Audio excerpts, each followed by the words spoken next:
Bore da, a chroeso I Gwasanaeth Boreol Eglwys Dewi Sant yr Eilwyd ar y 10fed Sul wedi'r Trindod. Themau'n gwasanaeth y bore yma yw angen sy'n herio rhagfarn ac yn dymchwel gwahanfuriau.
Yn enw'r Tad a'r Mab a'r Ysbryd Glân. Amen. Gras a thangnefedd a fo gyda chwi. Ath gadw di yng nghariad Crist. Dad y gwgoniant, sanctaidd a thragwyddol, edrych arnom y nawr mewn gallu a thrigaredd, bydded i'th nerth o'r chfygu ein gwendid, i'th lewyrch o leo ein dallineb, ac i'th ysbryd ein denu at y cariad hwnnw, sy'n cael ei ddangos a'i gynnig I ni gan dy fab, ein gwaredwr Iesu Grist. Amen.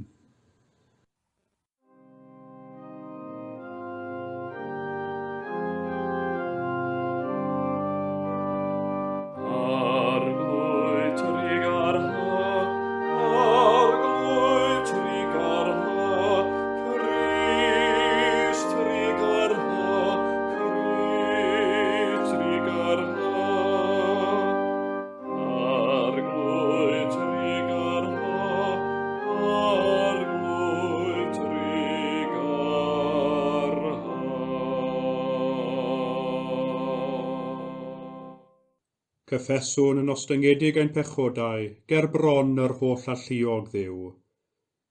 Dad nefol, yr ydym wedi pechu ar feddwl gair a gweithred, a heb wneud yr hyn a ddylem. Mae'n wir ddrwg gennym, ac yr ydym o ddifrif yn edi farhau. Mwyn dy fab Iesu Grist a fe farw drosom, myddeiain i'r cwbl aeth heibio, ac arwain ni yn ei ffordd ef, I gerdded fel plant y goleuni. Amen. Holl alluog ddew sy'n maddau I bawb sy'n wir a difeiriol, a drygarhau wrthych, a chryddhau o bechod, a'ch cadarnhau mewn daioni, a'ch cadw yn y bywyd tragwyddol, trwy Iesu Grist ein harglwydd. Amen.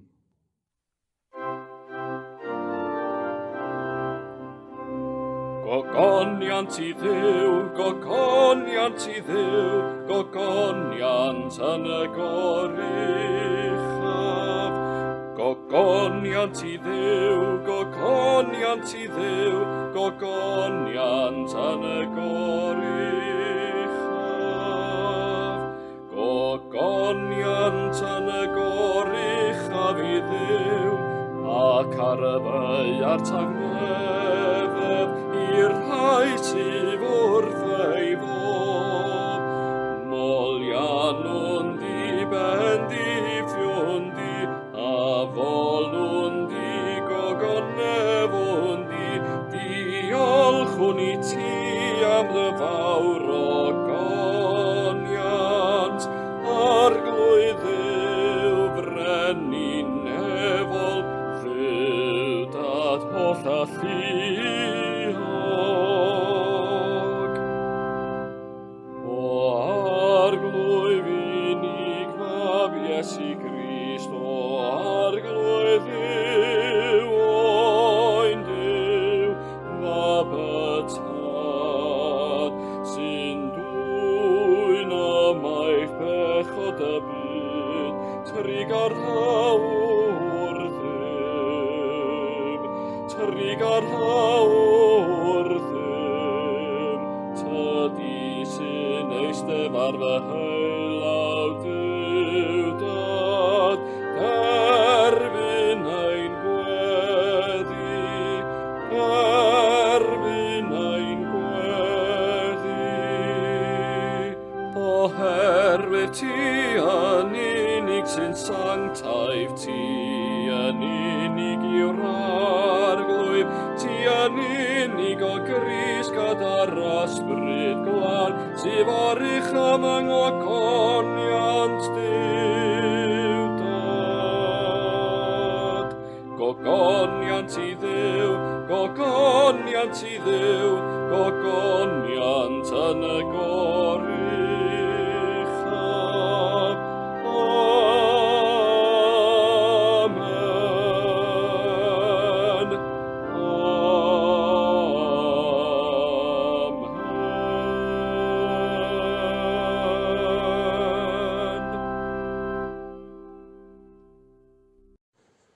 Y colect ar gyfer y degfed Sul wedi'r Trindod.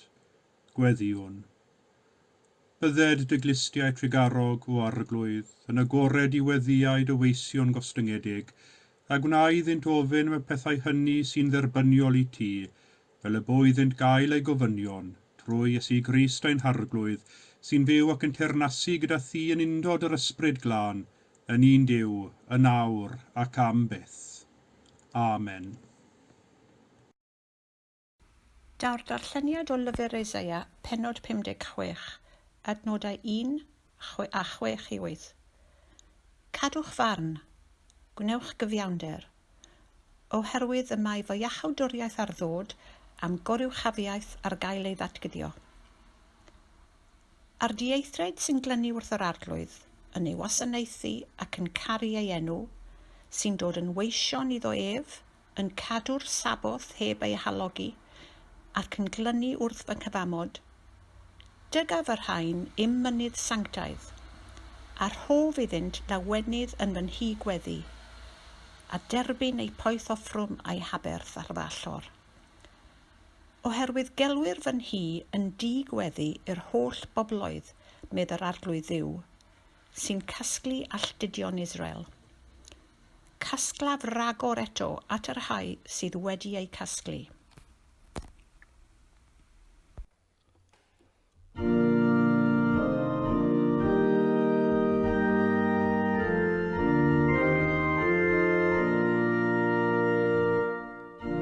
Yfed fyw yn drigarog wrthyn a'n bendithio, yfed rhewyr chai wyneb arnom, mwyn i'w ffurfod yn wyboddus ar y ddeiar, a'i waredigaeth ymysg yr holl genhedloedd. Yfed i'r bobloedd dy foli o Dduw,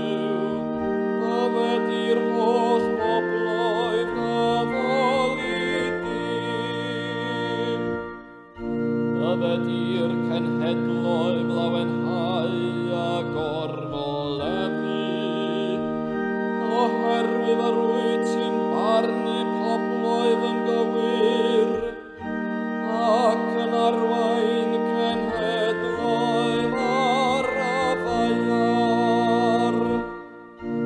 Byddet i'r bobloedd dyfoli o Dduw, byddet i'r holl bobloedd dyfoli di. Roes y ddeiar eich nod, Duw ein Duw ni han bendithiodd. Bendithiodd Duw ni, yfed holl gyrra'r ar annau hofni.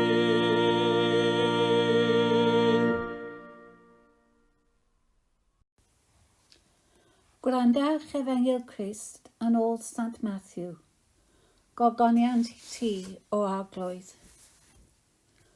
Aeth Iesu allan oddi yno ac ymadawodd i barthau Tyrus a Sidon.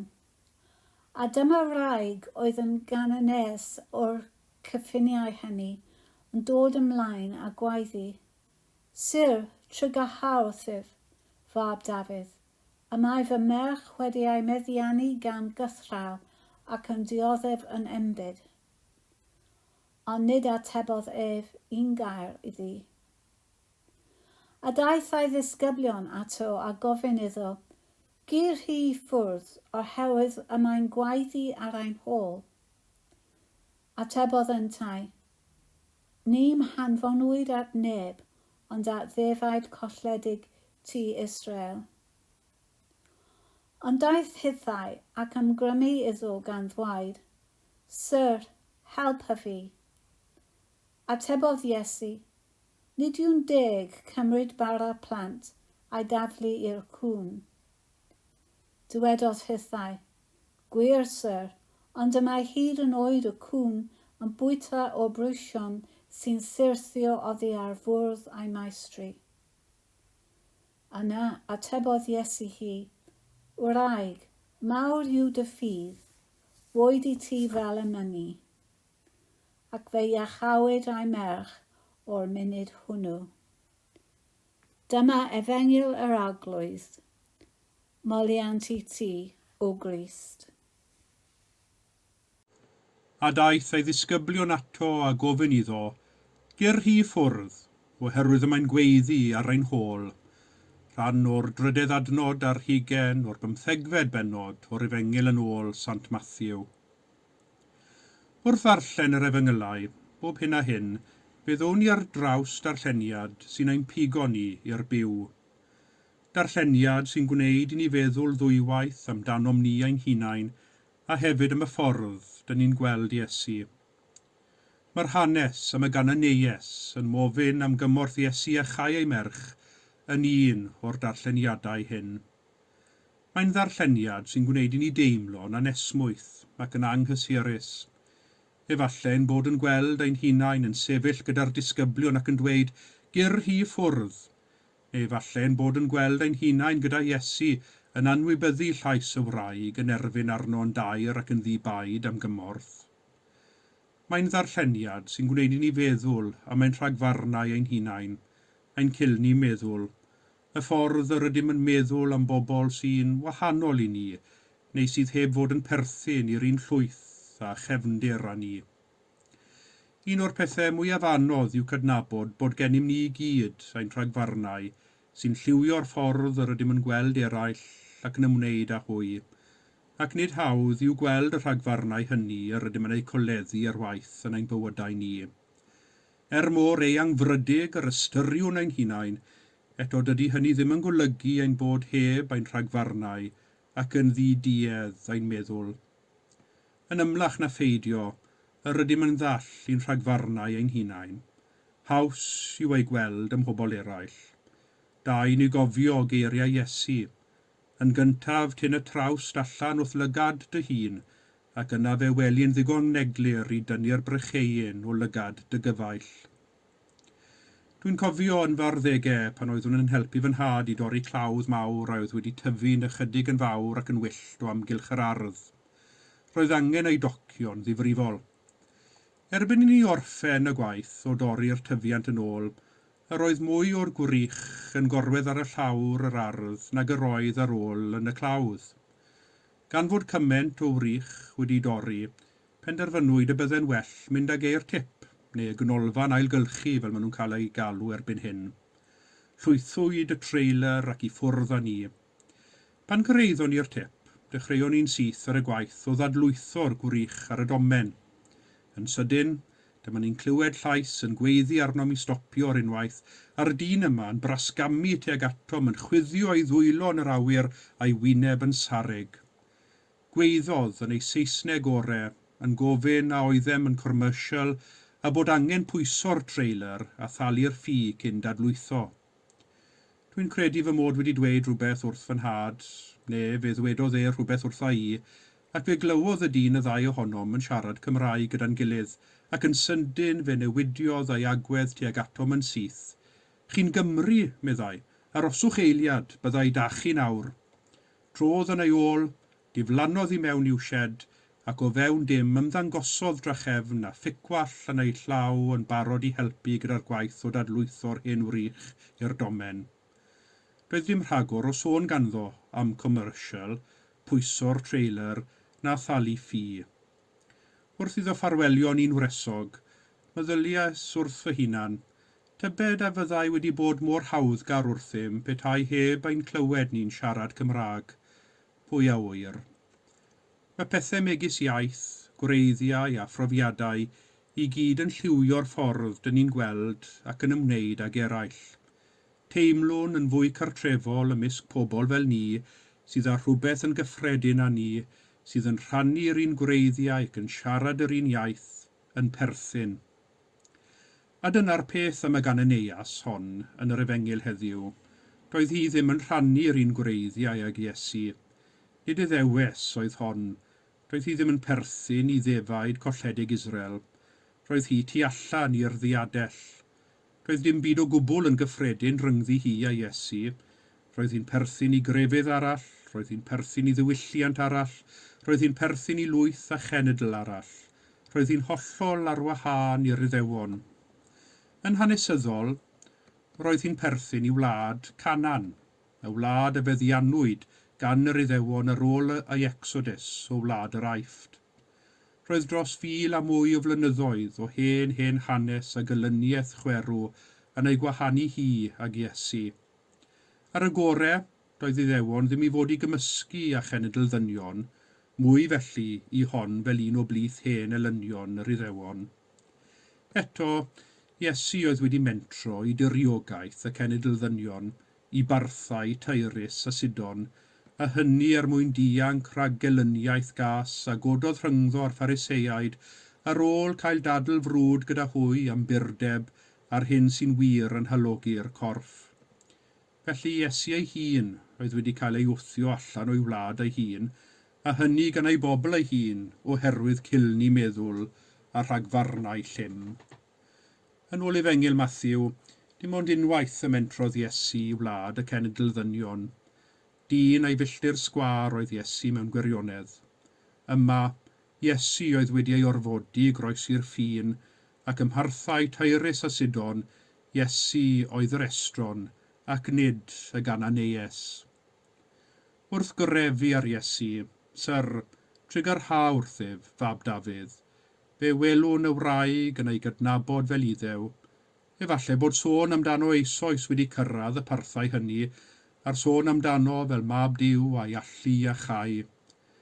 Gweithaf yr hen elyniaeth a'r hen hanes, roedd y wraig yn hollol barchus a'i hymddygiad tuag at yr estron hwn. Be sy'n gwneud yr hanesyn hwn mor anodd yw bod Iesu fel petai yn ei hanwybyddu hi. Nid atebodd ef un gair iddi. Ond parhau i grefu a phledio a wnaeth y wraig, cymaint nes i'r disgyblion ddweud wrtho, gyr hi ffwrdd, oherwydd y mae'n gweiddi ar ein hôl. Roedd y disgyblion yn poeni mwy am yr olygfa o'r wraig yn pledio ac yn erfyn ac yn creu stŵr nag am ei hangen hi am gymorth. Hyd yn oed ar ôl i'r wraig ymgrymio flaen a chrefi, Syr, helpa fi, Ymateb Iesu oedd, nid yw'n deg cymryd bara'r plant a'i daflu'r cŵn. Does dim osgoi ergyd y geiriau hyn. Roedd galw rhywun yn gi yn derm os yr had, yr oedd yr Iddewon yn ei gadw i fychanu'r cenedl ddynion. A'i dweud hyn a wnaeth Iesu ddysgu moes wers i'r disgyblion gan wybod y byddai'n helpu'r wraig yn y diwedd, neu tybed a'i prawf oedd hwn i weld a oedd y wraig wir angen ei gymorth. Does dim sôn am Iesu'n oedi cyn helpu un o'i genedl ei hun yn yr efengylau. Mae'n anodd dweud. Ond parhau i grefu ar Iesu a wnaeth y wraig. Gwir, syr, ond y mae hyd yn oed y cŵn yn bwyta o'r brwysion sy'n syrthio oddi ar fwrdd ei meistri. Nid oedd unrhyw beth yn mynd i atal y wraig hon rhag derbyn y cymorth yr oedd arni hi a'i merch ei angen. Nid y disgyblion yn gwgu arni ac yn mynnu ei bod hi'n gadael llonydd iddynt, nid Iesu a'i eiriau llym digysur chwaith. Doedd dim byd yn mynd i'w rhwystro. Parhau erfyn a phledio a wnaeth hon a dadlau ei hachos nes newid y sefyllfa. Yn ei phledio a'i herfyn, fe welwn ffydd ddiysgog y wraig hon. Ffydd a heriodd hen rhagfarnau a chilni meddwl. Ffydd a doddodd wahanfuriau hanes a diwylliant a hen elyniaeth oedd rhwng dwy genedl. Ffydd a newidiodd sefyllfa ac agweddau eraill. A'i ffydd hi yn Iesu, a'i allu ef i helpu ei merch, oedd wedi dangos a'i dynoliaeth hi. Y gan y neies hon, a ddyngosodd fod hithau yn blentyn i Dduw, yn wrthrych ei gariad ac yn heiddi cymorth. Da i ni gofio yn ein hangen ac yn angen eraill, y gwelwn y ddynoliaeth sydd yn gyffredin i ni gyd. Wrth wrando'r y rhai sy'n codi eu lleisiau i erfyn a phledio am newid, a hynny yn wyneb amryw rhwystrau, y caiff ein rhagfarnau ein herio, ein meddyliau eu hangu, i weld bod pob un ohonom yn blentyn i Dduw ac yn perthyn i'r un teulu dynol. Nid ydym ni'n deilwng gymaint ag i gasglu'r brwysion dan dyfwrdd di o arglwydd. Dyma weddi sydd yn ein hatgoffa ni ein bod ni oll yn anheilwng. Gweddi sydd yn ein hatgoffa ein bod ni oll yn anghenion, ac eto, trwy ein pledio a'n herfyn i Dduw, fe wyddom fod Duw yn rhoi ni mwy na'r brwysion, a mae'n rhoi ni'r fara'r bywyd, Iesu Grist, sydd yn ein galw ni oll i weld yng nghanol ein anghenion y ddynoliaeth sy'n perthyn i ni gyd. Amen. Credo'r apostolion. Credaf yn i'w dad holl gyfoethog, creawdwr nef a dear, ac yn Iesu Grist ein unig-fab ef, ein harglwydd ni, hwn a gai trwy'r ysbryd glân a aned o fair forwyn, a ddioddefodd dan Pontius Pilat, a groeshoeliwyd, a fe farw ac a gladdwyd. Disgynnodd uffern. Y trydydd dydd y cyfododd y feirw, a esgynnodd i'r nef, ac yma'n eistedd ar ddeheilawd i'w dad holl gyfoethog, oddi yno daw i farnu'r byw ar meirw. Credaf yn yr ysbryd glân, yr Eglwys lan Gatholig, cymyn y saint, meddeiant pechodau, at gyfodiad y corff, a'r bywyd tragwyddol. Amen. Gofynnodd y wraig oedd yn gananeues am help Iesu Grist. Cymaint oedd yn caru ei merch, ac roedd mewn angen môr ddifrifol, fel nad oedd yn fodlon rhoi'r gorau iddi nes cael ei hateb. Felly gweddiwn innau mewn ffydd, cliwn ni ac ateb ein cri arglwydd bendigaid. Arglwydd, boed i ni ddysgu gan y wraig hon, sut i wasanaethu yn ddisgwylgar, yn amyneddgar, yn ddyfal, yn benderfynol. Boed i ni sefyll dros ein hargyhoeddiadau pan fyddwn yn credu o ddifrif ein bod yn gwneud dewyllus di. Gweddiwn mewn ffydd, cliwn ni ac ateb ein cri arglwydd bendigaid. Gweddiwn heddiw dros y rhai sy'n teimlo ei bod yn cael a'i heithrio, beth bynnag ei sefyllfa, beth bynnag fo'r rheswm. dros garcharorion, ffoduriaid, y digartref, dros y gwael, y rhai sy'n dioddef o fiechyd meddwl, dros unrhyw un sy'n teimlo ei bod ar y tu allan, gweddiwn mewn ffydd, cliw ni ac ateb ein cri arglwydd bendigaid. Gweddiwn dros bawb sy'n dioddef creithi a'i rhyfel, enwedig wrth i ni gofio 75 mlwyddiant ers diwedd yr ail rhyfel byd yn Japan, creulondeb yng ngwersylloedd y carcharorion rhyfel, erchylltra bomiau atomig a syrthiodd ar Hiroshima a Nagasaki. Gweddiwn am dylwyddiant ar bawb sy'n gweithio dros gymod, heddwch a sefydlogrwydd yn ein byd ni heddiw. Gweddiwn mewn ffydd, cliw ni ac ateb ein cri arglwydd bendigaid. Gweddiwn dros yma'n hunain pan fydd ein ffydd yn wan, neu pan fyddwn yn teimlo nad ydym yn perthyn. Gweddiwn mewn ffydd, cliw ni ac ateb ein cri arglwydd bendigaid. Amen.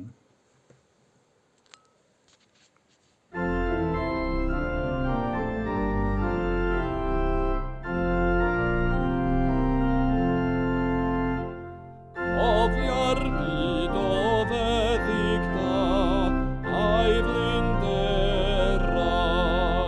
syrdan y glai a llwyr iachau ddoluriau, cod y bobloedd ar ei traed i Gwasanaeth, ti a'i prynais trwy dy waed, dirion Iesu. Yma'r balmor a ddefrin yn gilead, ac mae yno berau wyn dwy molgariad.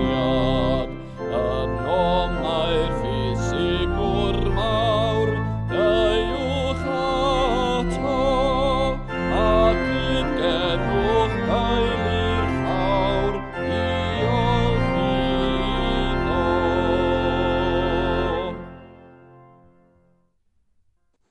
Yma'r arglwydd yma, a mae ei ysbryd gyda ni.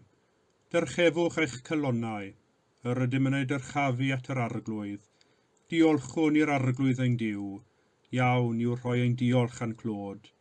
Iawn yn wir ein dyletswydd yn llawenydd bob amser ac ym mhob lle i'w diolch i ti, Dad Sanctaidd, o'r llalluog a byth fywiol Dduw, trwy Iesu Grist ein harglwydd, sydd trwy ei angau ei hun wedi dinistrio angau, a thrwy ei atgyfodiad i fywyd wedi adfer i ni fywyd tragwyddol.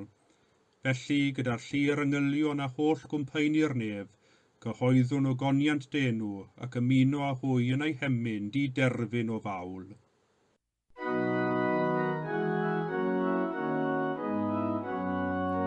Sanctaif, sanctaif, sanctaif arglwydd Duw gallu hanerth,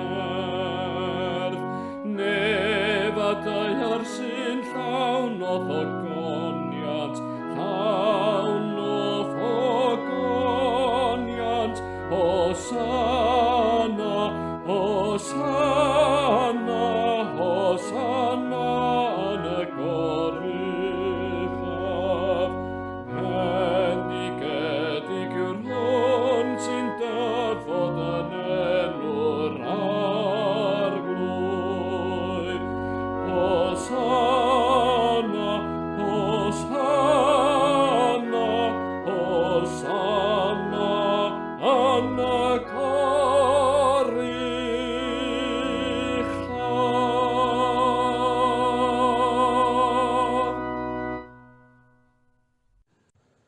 Ac fe gofiwn sefydlu swper yr arglwydd, trwy wrando ar eiriau'r apostol Paul.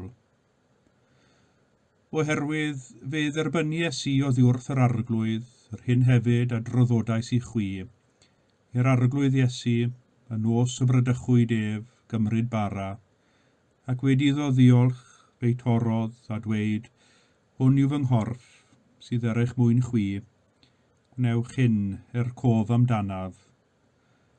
Yr un modd Hefyd fe gymerodd y cwpan ar ôl swper gan ddweud, y cwpan hwn yw'r cyfamod newydd yn fy ngwaed i.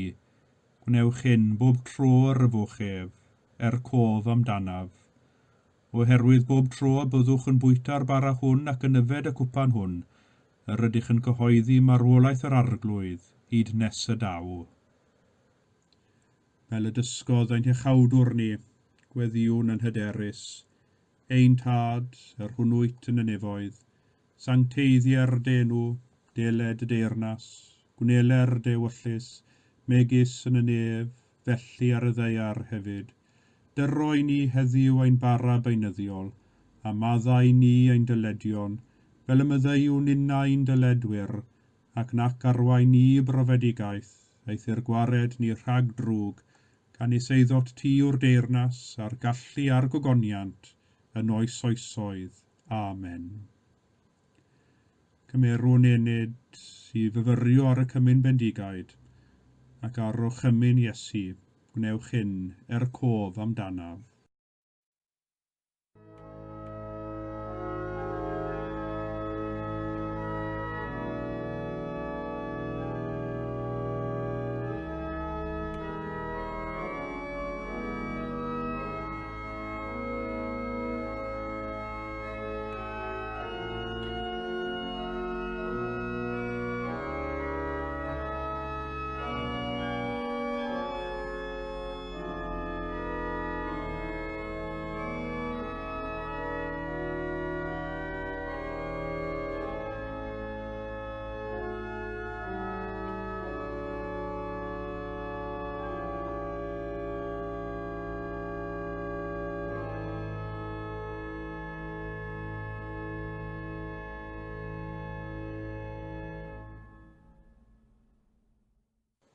Ac felly gweddiwn gyda'n gilydd. O wynfededig arglwydd, mewn undod ath bobl ffyddlon ledled y byd, ger bron pob allor yn dy eglwys lle dethlir yr Iwcharist, dymunwn offrymu ti fawl a diolch. Cyflwynaf i ti fy enaid am corff, gan dair ewyllysio bod yn un a thyn wastadol. Am na allaf y nawr dy dderbyn yn y sacrament, tyrd yn ysbrydol i'm calon. Gwnaf fy hun yn un a thi, cofleidiaf di a chalon, meddwl ac enaid, na foed fyth i ddim dy wahanu di o ddiwrthif, fel y gallaf fyw a marw yn dy gariad. Amen.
Diolchwch i'r arglwydd, oherwydd graslon yw, a'i gariad sy'n dragywydd. Agweddiwn gyda'n gilydd, ddiw ein pererindod, ewellysiais fod i borth trigaredd aros yn agored i'r rhai sy'n ymddiried ynot. Edrych arno math ffafr, fel na fwy ni sy'n dilyn llwybr dewyllus, grwydro byth oddi ar ffordd y bywyd, trwy Iesu Grist ein harglwydd. Amen.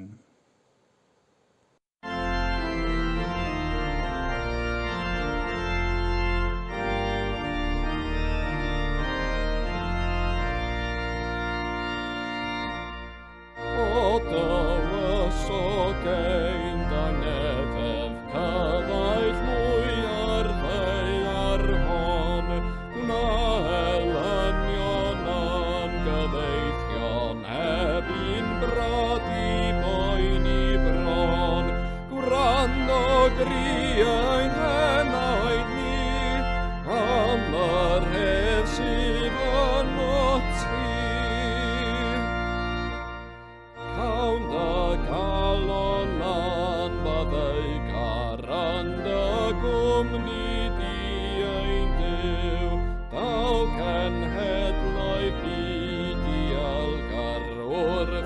groes i fysgu byw, yw'n gytun ac ar ddalun, tithair arglwydd a bodyn.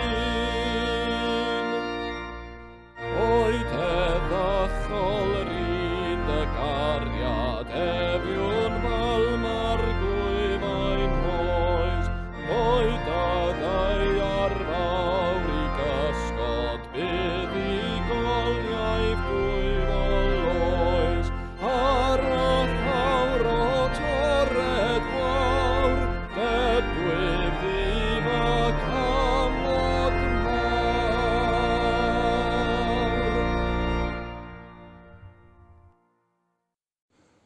Bydded i Dduw'r gobaith eich llenwi a phob llawenydd a thangnefedd wrth gredu, fel trwy nerth yr ysbryd glân, y llenwyr chwi a gobaith, a bendith Duw holl alluog, y tad y mab a'r ysbryd glân, a fôn eich plith ac ydrigo gyda chwi yn wastad. Amen.